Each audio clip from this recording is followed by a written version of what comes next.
भक्तजनों, माताओं बहनों, सादर जय श्री कृष्ण। हमारे YouTube चैनल में आप सभी का बहुत बहुत स्वागत है। मैं हूं आपके साथ आचार्य धर्मेंद्र शास्त्री।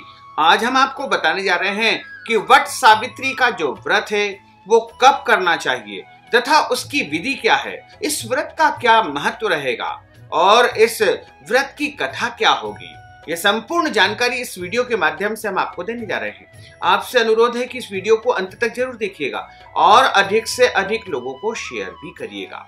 वट सावित्री का व्रत ज्येष्ठ माह के कृष्ण पक्ष की अमावस्या को किया जाता है, लेकिन कुछ माताएं बहनें भक्तजन इस व्रत को ज्येष्ठ माह के शुक्ल पक्ष की पूर्णिमा तिथि को भी करते हैं। यानी कुछ माताएं बहनें वट सावित्री अमावस्या का व्रत करती है, वहीं कुछ माताएं बहनें वट सावित्री पूर्णिमा का व्रत करती है। अपनी अपनी श्रद्धा और परंपरा के अनुसार इस व्रत का पालन किया जाता है, लेकिन अधिकतम माताएं बहनें और भक्तजन वट सावित्री का व्रत वट सावित्री अमावस्या को ही करते हैं। यानी ज्येष्ठ माह के कृष्ण पक्ष की अमावस्या तिथि को वट सावित्री अमावस्या का व्रत किया जाता है।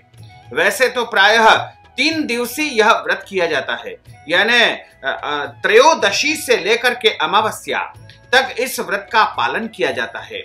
इस बार वट सावित्री अमावस्या का जो व्रत है वो 10 जून 2021 गुरुवार के दिन होगा और जो माताएं बहनें 3 दिवसीय इस व्रत का प्रारंभ करेगी वो त्रयोदशी तिथि यानी 8 जून 2021 मंगलवार के दिन से ही इस व्रत का प्रारंभ कर देगी, जो कि 10 जून 2021 गुरुवार तक निरंतर करेगी।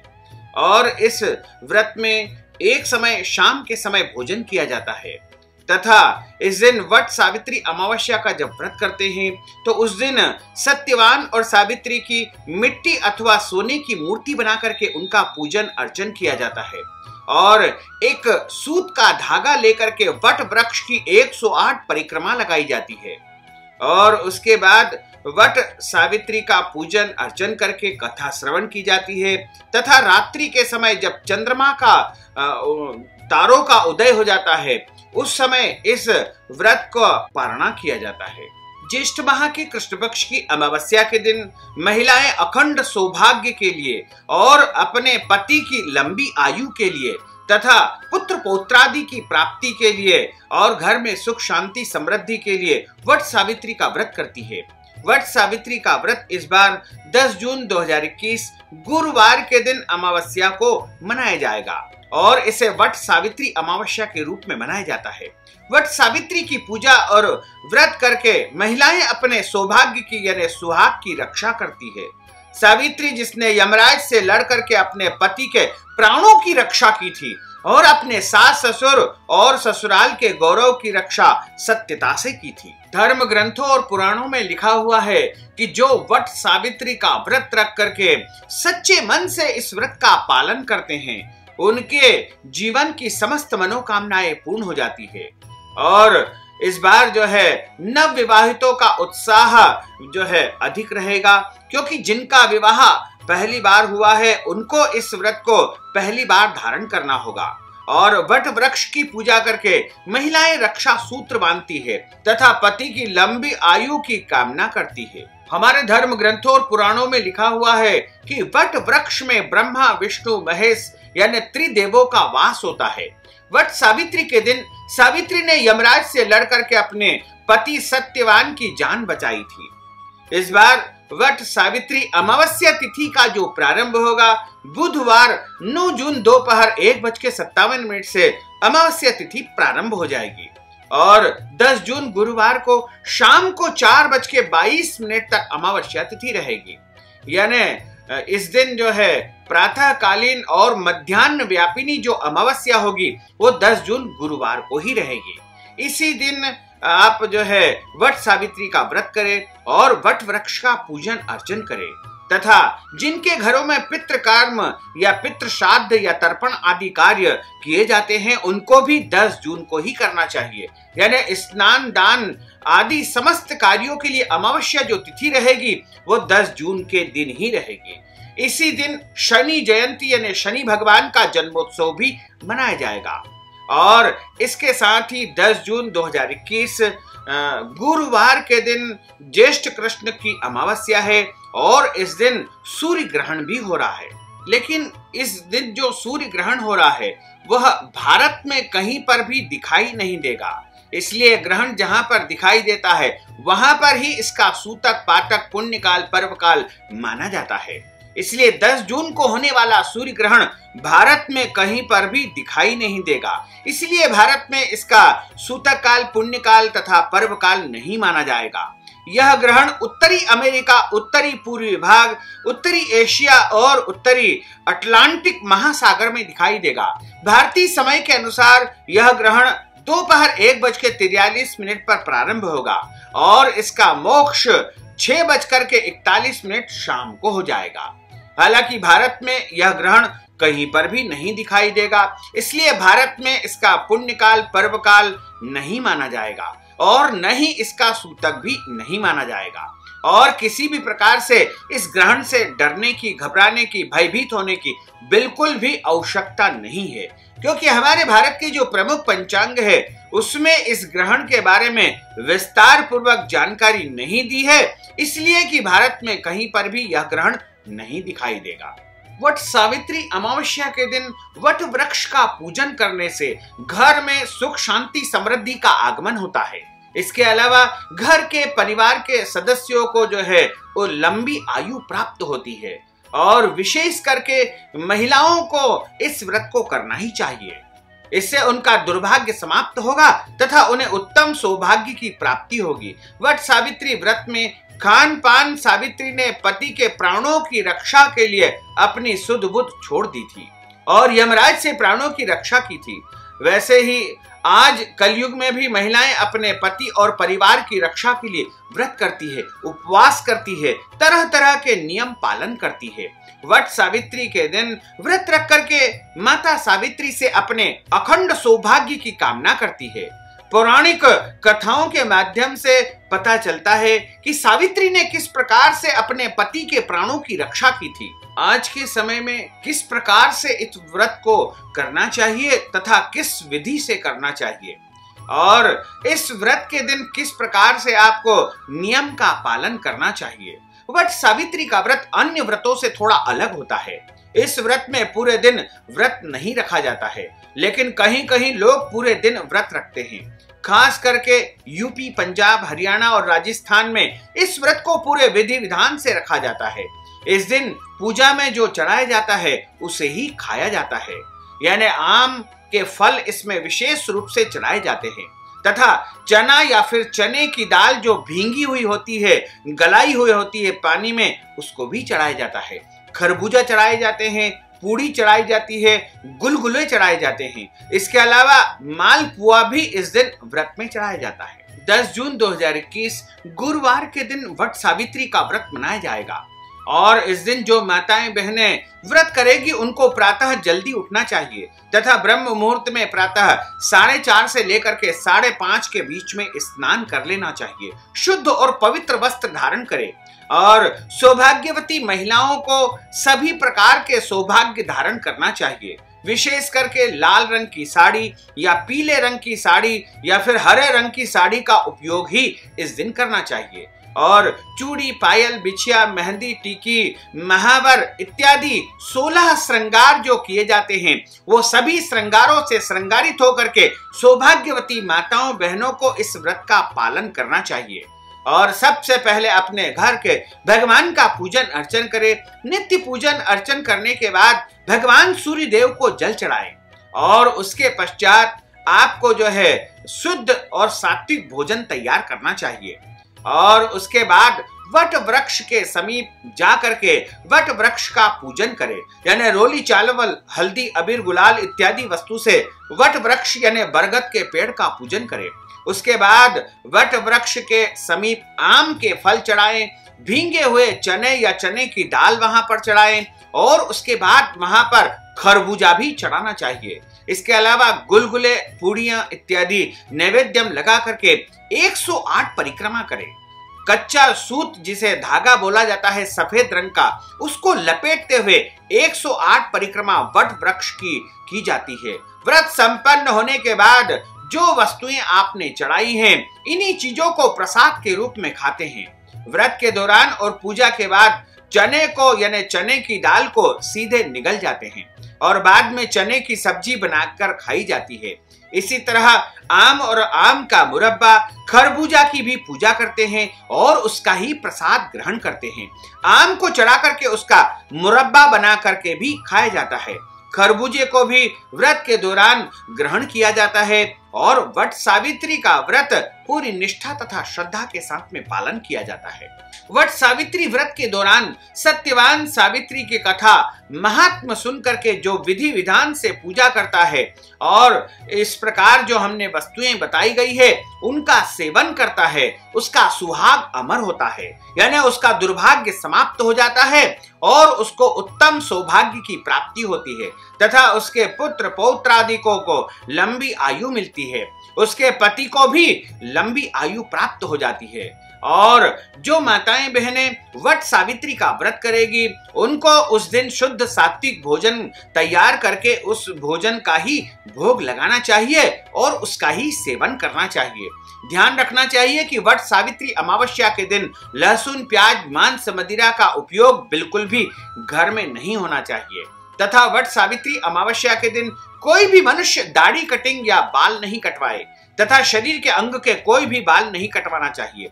यहाँ तक कि इस दिन नाखून भी नहीं काटना चाहिए। वट सावित्री अमावस्या के दिन झूठ नहीं बोलना चाहिए, क्रोध नहीं करना चाहिए, वाद विवाद नहीं करना चाहिए और सबसे बड़ी बात है कि इस दिन अपने घर के बड़े बुजुर्ग जैसे माता पिता, सास ससुर, इनका अनादर या अपमान नहीं करना चाहिए, इनकी सेवा करनी चाहिए। और यदि आपके घर में कोई भी याचक, जरूरतमंद या मांगने वाला आता है तो उसको खाली हाथ नहीं लौटाना चाहिए, यानी कुछ न कुछ दान पुण्य उसको अवश्य ही करना चाहिए। इसके अलावा वट सावित्री अमावस्या के दिन पेड़ पौधों को काटना छाटना नहीं चाहिए। वट सावित्री अमावस्या के दिन भूमि को खोदना नहीं चाहिए और वट सावित्री अमावस्या के दिन किसी भी गरीब या मजदूर को पीड़ा नहीं पहुंचाना चाहिए, क्योंकि इस दिन शनि जयंती का महापर्व भी है।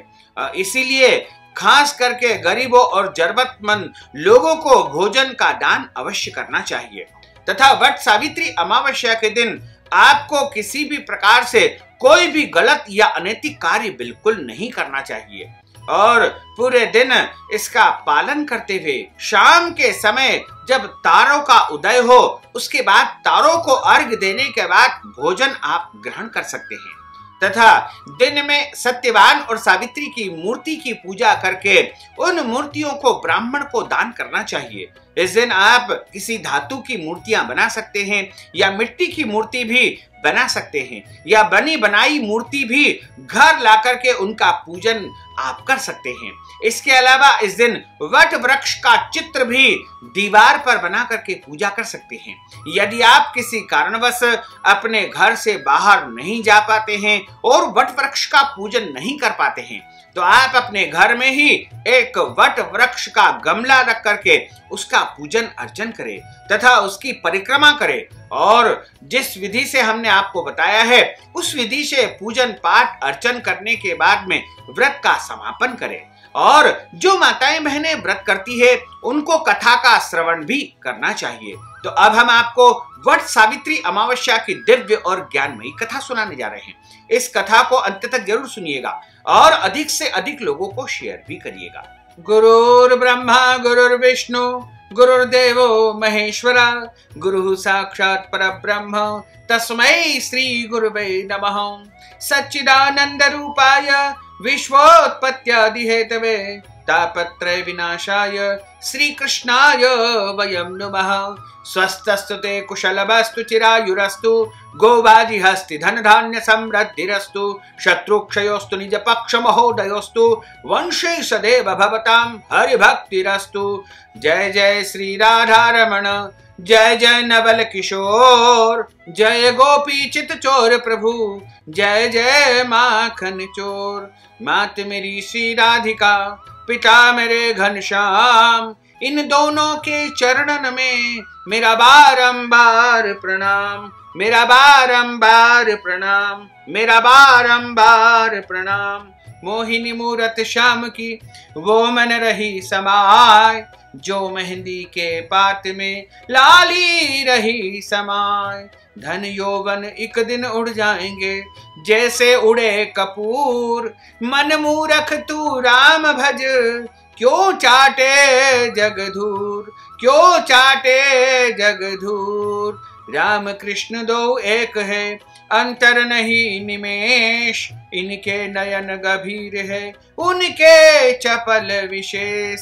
बोलिए श्री वृंदावन बिहारी लाल की जय, गोपाल कृष्ण भगवान की जय, लक्ष्मी नारायण भगवान की जय। एक समय की बात है, मद्र देश में अशुपति नामक एक धर्मात्मा राजा निवास करते थे। उनके यहाँ कोई संतान नहीं थी। राजा ने संतान प्राप्ति के उद्देश्य से एक महान यज्ञ का आयोजन किया। कुछ समय बाद उन्हें एक कन्या रत्न की प्राप्ति हुई, यानी एक कन्या का जन्म उनके घर पर हुआ, जिसका नाम उन्होंने सावित्री रखा। सावित्री अपने पिता के घर में बड़ी होने लगी और जब बड़ी हो गई, विवाह के योग्य हो गई, तो सावित्री के लिए द्युमत सेन के पुत्र सत्यवान को पति रूप में वरण किया। सत्यवान वैसे तो राजा का पुत्र था, लेकिन उसका राजपाट समस्त छीन चुका था। अब वह बहुत ही दरिद्रता पूर्वक जीवन यापन करने लगा। उसके माता पिता की भी आंखों की रोशनी चली गई थी। सत्यवान जंगली लकड़ी काट करके जंगल से लाते थे और उन्हें बेच बेच करके जैसे तैसे अपना गुजारा किया करते थे और अपने परिवार का पालन पोषण किया करते थे। जब सावित्री और सत्यवान के विवाह की बात चली तो नारद मुनि ने सावित्री के पिता राजा अश्वपति को बताया कि सत्यवान अल्पायु है और विवाह के 1 वर्ष बाद ही उसकी मृत्यु हो जाएगी। हालांकि राजा अश्वपति सत्यवान की गरीबी को लेकर पहले ही चिंतित थे और सावित्री को समझाने की कोशिश करने लगे थे। नारद जी की बात ने उन्हें और चिंता में डाल दिया, लेकिन सावित्री अपने निर्णय पर अडिग रही। अंततः सावित्री और सत्यवान का विवाह संपन्न हो गया। सावित्री सास ससुर और पति की सेवा करने लगी। नारद मुनि ने सत्यवान की मृत्यु का जो दिन बताया था, उसी दिन सावित्री भी सत्यवान के साथ जंगल में चली गई। वन में सत्यवान लकड़ी काटने के लिए जैसे ही पेड़ पर चढ़ने लगे, उसके सिर में असहनीय पीड़ा होने लगी और वह सावित्री की गोद में सिर रख करके कुछ समय के लिए लेट गया। कुछ देर बाद उनके समक्ष अनेक दूतों के साथ स्वयं यमराज वहां पर आ खड़े हुए और जब यमराज सत्यवान की आत्मा को लेकर के दक्षिण दिशा की ओर चलने लगे, पतिव्रता सावित्री भी उनके पीछे पीछे चलने लगी। आगे जाकर के यमराज ने सावित्री से कहा कि हे पतिव्रता नारी, जहां तक मनुष्य साथ दे सकता था, तुमने अपने पतिदेव का साथ दिया है। अब तुम घर लौट जाओ। इस पर सावित्री ने कहा कि जहां तक मेरे पति जाएंगे वहां तक मुझे जाना चाहिए, यही सनातन सत्य है। यमराज सावित्री की वाणी को सुनकर के अत्यधिक प्रसन्न हुए और उसे वर मांगने को कहा। सावित्री ने कहा कि मेरे सास और ससुर दोनों ही अंधे हैं, उन्हें आप नेत्र ज्योति प्रदान कर दिए। यमराज ने तथास्तु कह करके उसे लौट जाने को कहा और आगे बढ़ने लगे, किंतु सावित्री यमराज के पीछे ही चलती रही। यमराज ने प्रसन्न होकर के पुनः सावित्री को वरदान मांगने को कहा। सावित्री ने वर मांगा कि मेरे ससुर का खोया हुआ राज्य उन्हें वापस मिल जाए। यमराज ने तथास्तु कहकर पुनः उसे लौट जाने को कहा, परंतु सावित्री अपनी बात पर अटल रही और उनके पीछे पीछे निरंतर चलती रही। सावित्री ने पति के प्राणों को बचाया और सावित्री की पति की भक्ति को देख करके यमराज का हृदय पिघल गया और उन्होंने सावित्री से एक और वर मांगने को कहा। तब सावित्री ने वर मांगा, कहा कि मैं सत्यवान के 100 पुत्रों की मां बनना चाहती हूँ, कृपा करके आप मुझे यह वरदान दे दीजिए। सावित्री की पति भक्ति से प्रसन्न होकर के इस अंतिम वरदान को देते हुए यमराज ने सत्यवान की जीवात्मा को पास से मुक्त कर दिया था और अदृश्य हो गए। सावित्री जब उसी वट वृक्ष के पास आई तो उसने पाया कि वट वृक्ष के नीचे पड़े सत्यवान के मृत शरीर में जीव का संचार हो रहा है। कुछ देर में सत्यवान उठ करके बैठ गया। उधर सत्यवान के माता पिता की आंखें ठीक हो गई और उन्हें अपना खोया हुआ राज्य भी पुनः प्राप्त हो गया। उसी दिन से सभी माताएं बहनें सत्यवान और सावित्री की याद में इस व्रत का पालन प्रतिवर्ष करती है। और इस व्रत को करने से सभी माताओं बहनों को जो है अपना सौभाग्य प्राप्त होता है और उनका दुर्भाग्य समाप्त हो जाता है तथा अपने पति की लंबी आयु उन्हें प्राप्त हो जाती है। इस प्रकार सत्यवान और सावित्री को इस व्रत के कारण ही लंबा जो है आयु प्राप्त हुई और उन्हें राज्य पाट सब कुछ प्राप्त हो गया था। इस प्रकार वट सावित्री का व्रत अत्यंत जो है महान व्रत माना गया है और इस व्रत का पूरी तरह निष्ठा से पालन करने से सभी माताओं बहनों की मनोकामनाएं अवश्य ही पूर्ण हो जाती है। बोलिए श्री लक्ष्मी नारायण भगवान की जय, श्री वृंदावन बिहारी लाल की जय। अच्युतम केशवम राम नारायणम कृष्ण दामोदरम वासुदेवम हरे, श्रीधरम माधवम गोपिका वल्लभम, श्री जानकी नायकम श्री रामचंद्रम भजे, जानकी मनोहरम सर्वलोक नायकम, श्री शंकरादि सेवितम पुण्य नाम कीर्तनम, श्री राम राम राम राम राम नाम तायकम, राम कृष्ण वासुदेवा भक्ति मुक्तिदायकम, राम कृष्ण वासुदेवा भक्ति मुक्तिदायकम, राम कृष्ण वासुदेवा भक्ति मुक्तिदायकम, राम कृष्ण वासुदेवा भक्ति मुक्तिदायकम। बोलिए श्री लक्ष्मी नारायण भगवान की जय, गोपाल कृष्ण भगवान की जय, श्री गिरिराज धरण की जय, श्री यमुने महारानी की जय, श्री वल्लभाधीश की जय। धर्म की जय हो, अधर्म का नाश हो, प्राणियों में सद्भावना हो, विश्व का कल्याण हो, सनातन धर्म की जय हो, गौ माता की जय हो, नगर बस्ती की जय हो, आज के आनंद की जय हो, कल के आनंद की जय हो, परसों के आनंद की जय हो, बरसों बरसों के आनंद की जय हो। ओम नमः पार्वती पते, हर हर महादेव हर। भक्तजनों, माताओं बहनों, यदि आप वट सावित्री अमावस्या के निमित्त कथा की दक्षिणा प्रदान करना चाहते हैं या फिर आप वस्त्र दान, गौदान, अन्नदान या ब्राह्मण भोजन करवाना चाहते हैं या फिर अमावस्या के निमित्त कोई भी दान पुण्य यदि आप करना चाहते हैं तो आप हमारे पेटीएम के माध्यम से, गूगल पे के माध्यम से, फोन पे के माध्यम से या अकाउंट नंबर के माध्यम से नगद राशि पहुंचा करके वट सावित्री अमावस्या का पूरा पूरा पुण्य लाभ प्राप्त कर सकते हैं। साथ ही आपसे अनुरोध है कि हमारे इस ज्ञानवर्धक वीडियो को अधिक से अधिक लोगों को शेयर करिएगा, लाइक करिएगा, कमेंट करिएगा और यदि अभी तक आपने सब्सक्राइब नहीं किया तो अभी और इसी समय सब्सक्राइब अवश्य कर लीजिए। आपको और आपके पूरे परिवार को सादर जय श्री कृष्ण, सादर धन्यवाद।